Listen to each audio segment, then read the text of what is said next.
Haleluya Yesus, haleluya Yesus. Roh Kudus, mari Engkau hadir tengah-tengah kami saat ini. Mari Roh Kudus mengalir di setiap hati kami. Karena kami percaya kuasa-Mu, mujizat-Mu nyata. Haleluya, haleluya. Roh Kudus hadir di sini, mengalir di bait suci. Perkara ajaib pun terjadi, kuasa mujizat nyata, karena Roh Allah sedang bekerja. Roh Kudus hadir di sini, mengalir di bait suci. Perkara ajaib pun terjadi, kuasa mujizat nyata, karena Roh Allah sedang bekerja. Tiada yang mustahil dan tiada yang sukar bila Roh Allah turut bekerja.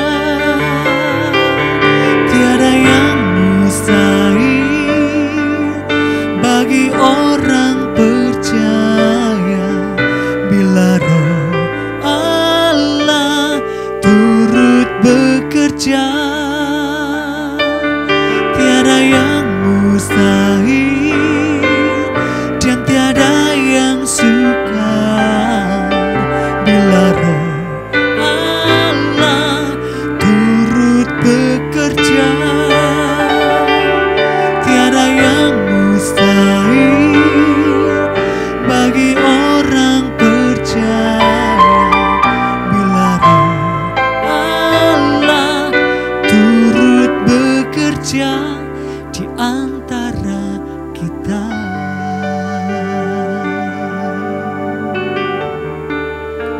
Mari bersama-sama katakan, Roh Kudus hadir di sini. Katakan mengalir Tuhan, mengalir di bait suci.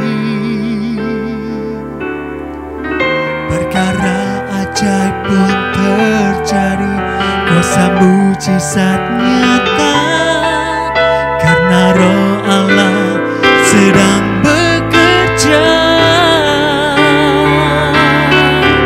Tiada yang mustahil dan tiada yang sukar bila Roh Allah turut bekerja. Tiada yang mustahil bagi orang percaya bila Roh Allah turut bekerja di antara kita. Mari angkat kedua tanganmu, haleluya. Tiada yang mustahil dan tiada yang sukar bila Roh Allah turut bekerja. Tiada yang mustahil bagi orang percaya bila Roh Allah turut bekerja di antara kita.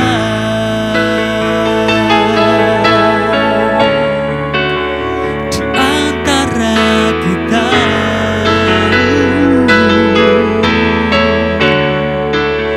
Di antara kita.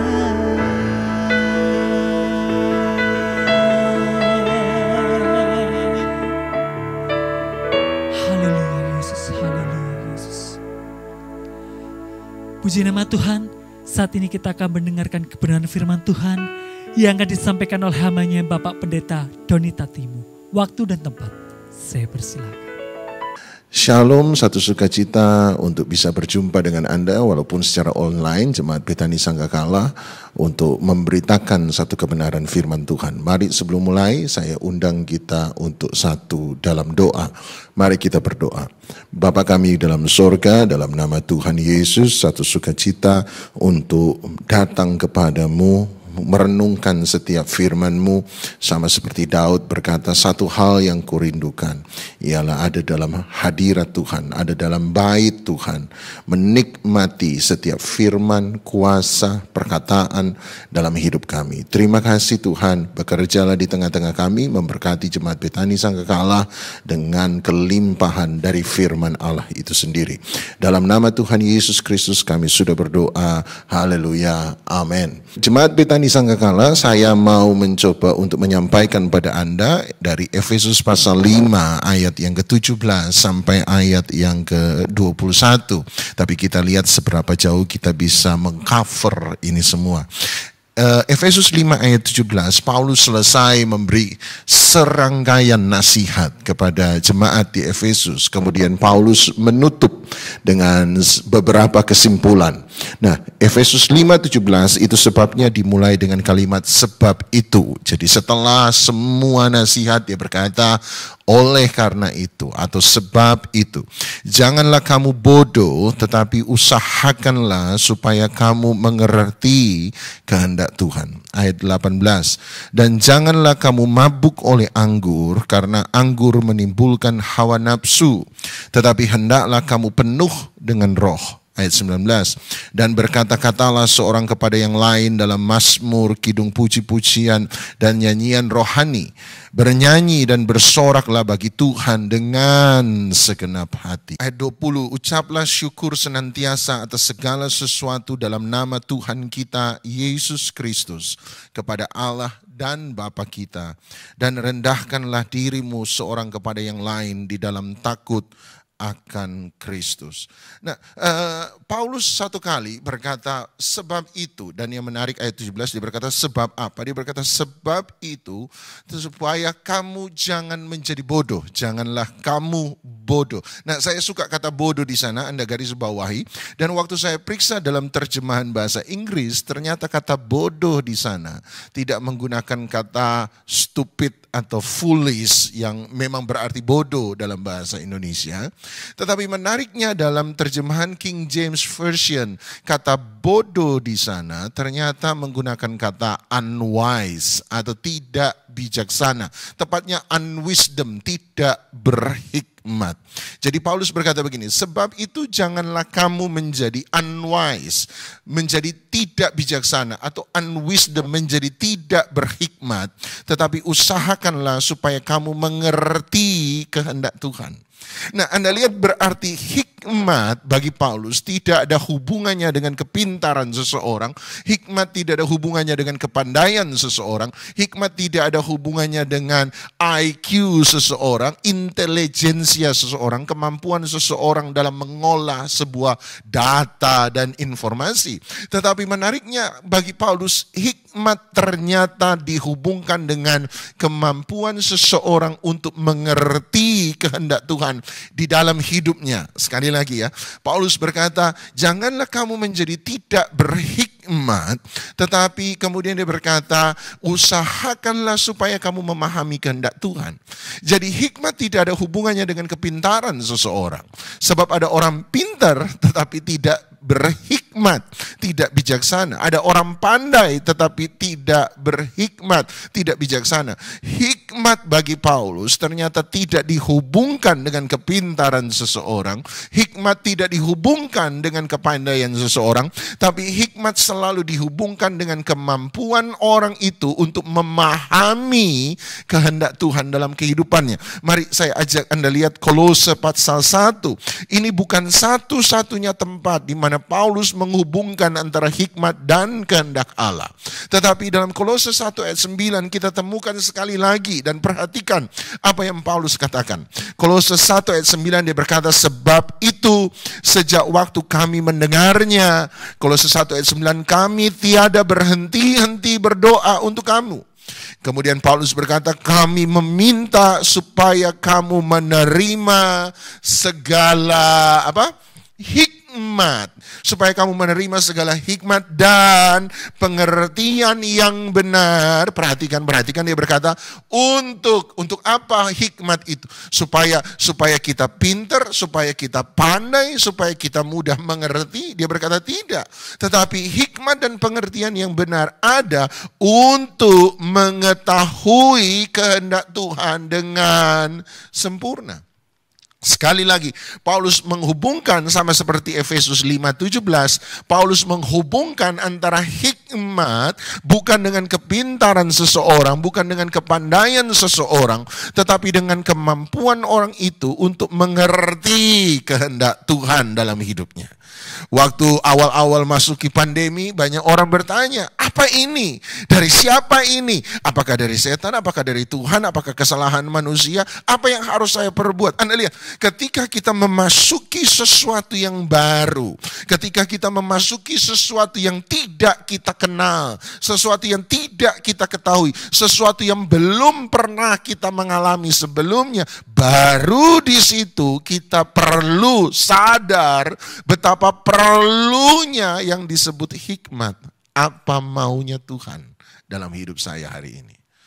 Oleh sebab itu kembali lagi ke Efesus 5:17, Paulus berkata, hendaklah kamu menjadi berhikmat supaya kamu bisa memahami kehendak Tuhan dalam hidup kita di waktu dan tempat di mana Tuhan menempatkan kita. Nah, pertanyaan berikutnya adalah, kekasih Tuhan, kita bertanya, kalau begitu bagaimana saya bisa memiliki hikmat? Bagaimana supaya saya bisa memahami kehendak Tuhan dalam kehidupan saya di waktu dan tempat di mana Tuhan menempatkan saya? Bagaimana caranya saya bisa berjalan dalam pengetahuan itu? Saya bisa berjalan dalam hikmat sedemikian rupa. Bagus kalau Anda bertanya begitu, sebab ayat 18, menarik sekali, ayat 18 Paulus memberitahukan kepada kita caranya ketika Paulus bilang begini, janganlah kamu mabuk oleh anggur, karena anggur menimbulkan hawa nafsu, tetapi hendaklah kamu penuh dengan roh. Ayat 18. Menarik sekali, dia berkata, hendaklah kamu penuh dengan roh. Bagaimana supaya saya bisa memiliki hikmat? Bagaimana supaya saya bisa hidup bijaksana dalam keadaan-keadaan seperti ini? Bagaimana saya punya pengetahuan tentang kehendak Tuhan dalam kehidupan saya menurut waktu dan tempat di mana Tuhan menempatkan saya? Jawaban Paulus sederhana, dia berkata, penuhlah dengan roh. Seringkali idiom ini atau frase kata ini sudah begitu biasa bagi kita orang Pentekostal karismatik, sehingga kita tidak pernah bertanya lagi, apa itu penuh dengan roh? Menarik sekali ayat 18, Paulus mencoba memberi analoginya. Paulus memberi pembandingnya. Paulus memberi semacam contohnya. Apa itu yang dia maksud dengan penuh dengan roh. Dan analogi yang dia berikan, pembanding yang dia berikan, perumpamaan yang dia berikan, dia memberi perumpamaan seperti seorang yang mabuk oleh anggur. Hanya dia berkata, jangan kamu mabuk seperti anggur, mabuk dengan anggur, sebab anggur menimbulkan hawa nafsu, tetapi izinkan saya mengganti ini sedikit. Mabuklah oleh Roh Kudus, penuhlah oleh Roh Kudus.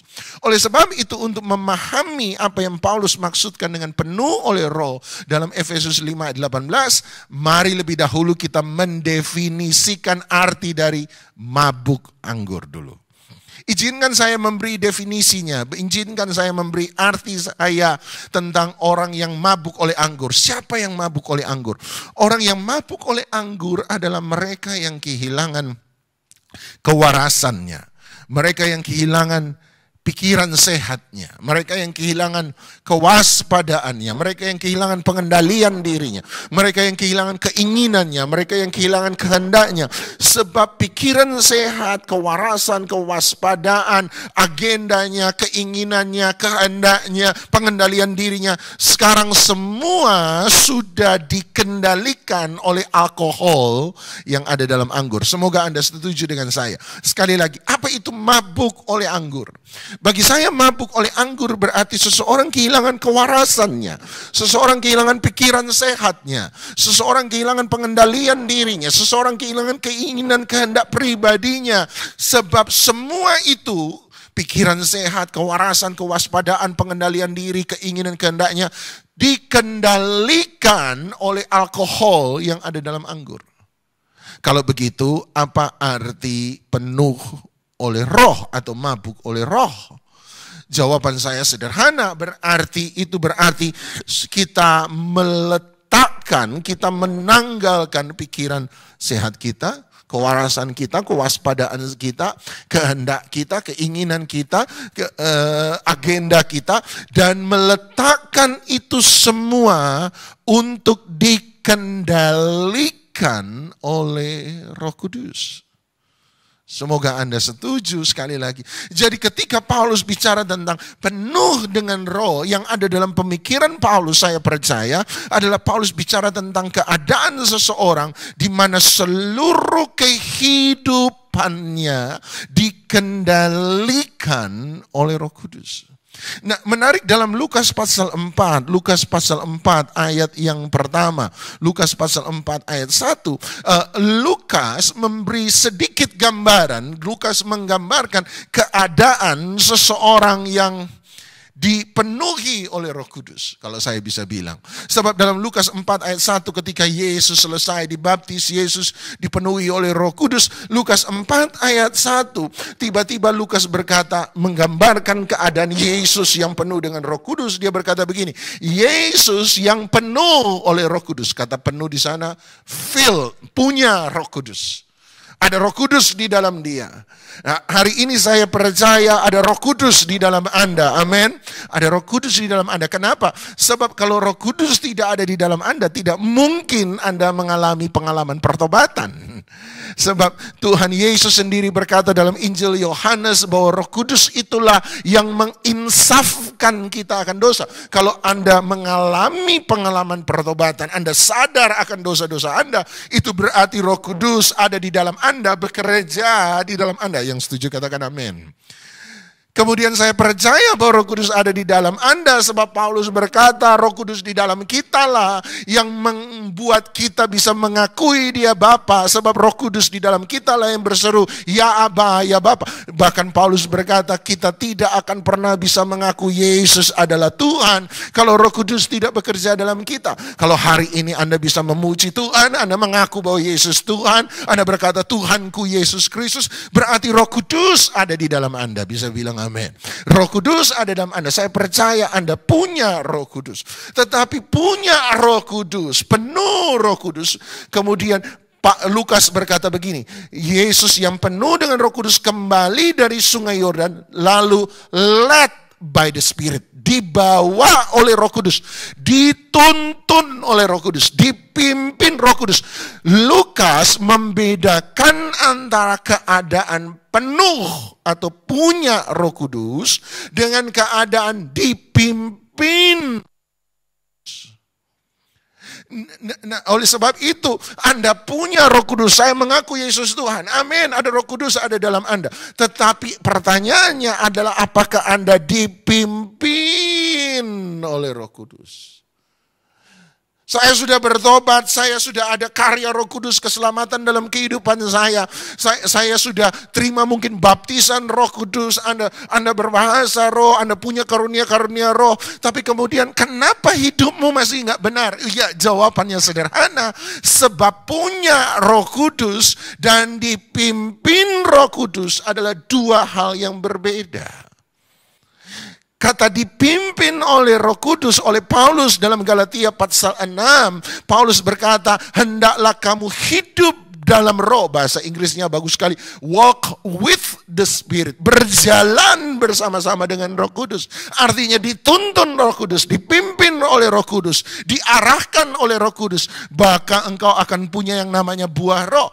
Baptisan roh membuat Anda bisa berbahasa roh. Baptisan roh dalam pengalaman teologi Pantekosta karismatik membuat Anda punya pengalaman-pengalaman dengan Roh Kudus. Anda punya karunia-karunia Roh Kudus. Tetapi untuk punya buah roh, Anda bukan dibaptis oleh Roh Kudus. Untuk punya buah roh, Anda harus dipimpin oleh Roh Kudus.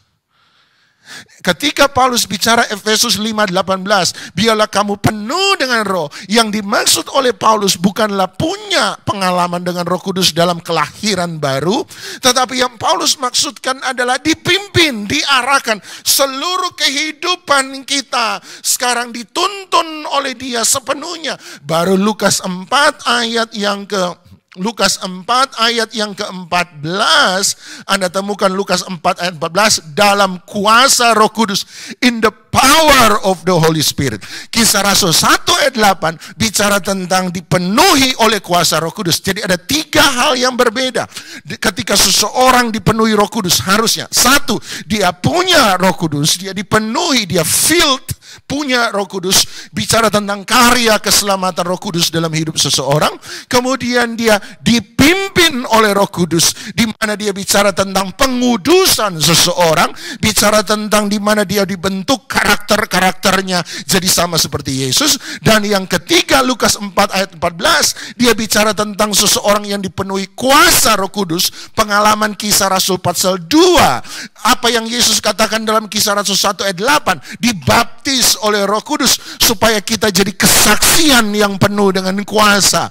Hari ini Paulus berkata dia tidak sementara bicara nomor 1 dipenuhi Roh Kudus, dia tidak sementara bicara nomor 3 dipenuhi kuasa Roh Kudus, dia bicara tentang dipimpin. Anda mau berhikmat, Anda mau mengerti kehendak Tuhan, belajar untuk menundukkan, menyerahkan seluruh kehidupan kita di dalam Tuhan, sehingga kesaksian kita menjadi makin luar biasa. Kesaksianmu bukan hanya bicara tentang kuasa Tuhan yang terjadi, tetapi hidupmu sendiri bicara tentang mujizat terbesar, mujizat tentang perubahan kehidupan dalam seseorang.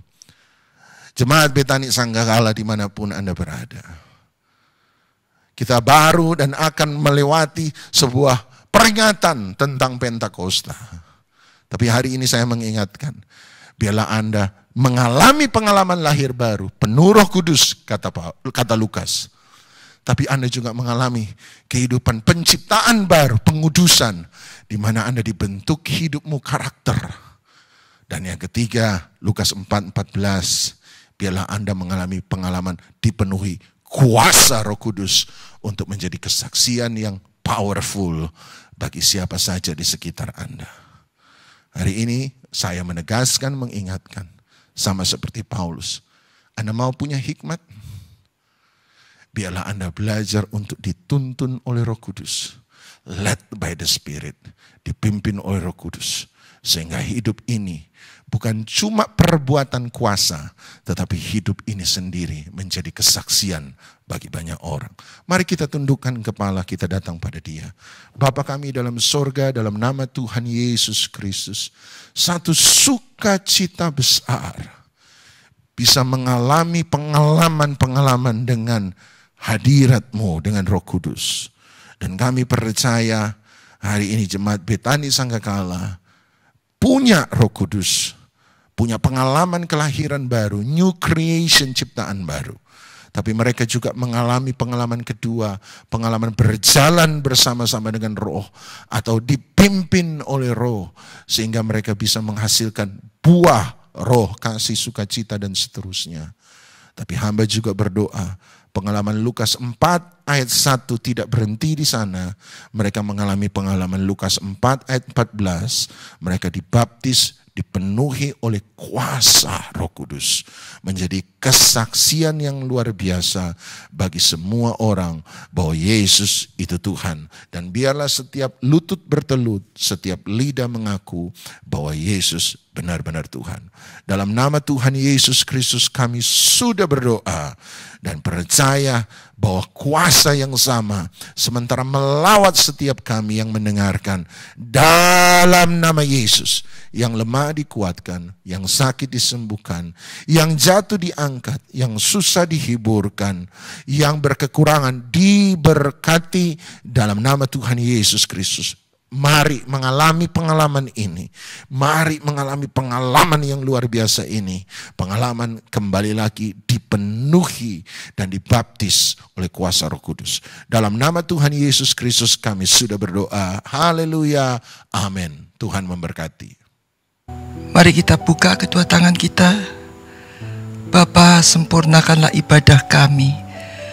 Berikan pada kami kemampuan untuk merenungkan firman-Mu dan melakukan firman-Mu. Sidang jemaat yang dicintai oleh Tuhan, terimalah berkat atas nama Bapa, Putra, dan Roh Kudus, dalam nama Tuhan Yesus Kristus, dari sekarang sampai Maranatha. Tuhan Yesus datang untuk 2 kalinya. Yang percaya, sama-sama katakan amin. Tuhan Yesus memberkati. Sampai ketemu minggu depan di jam yang sama. Sekali lagi, Tuhan Yesus memberkati.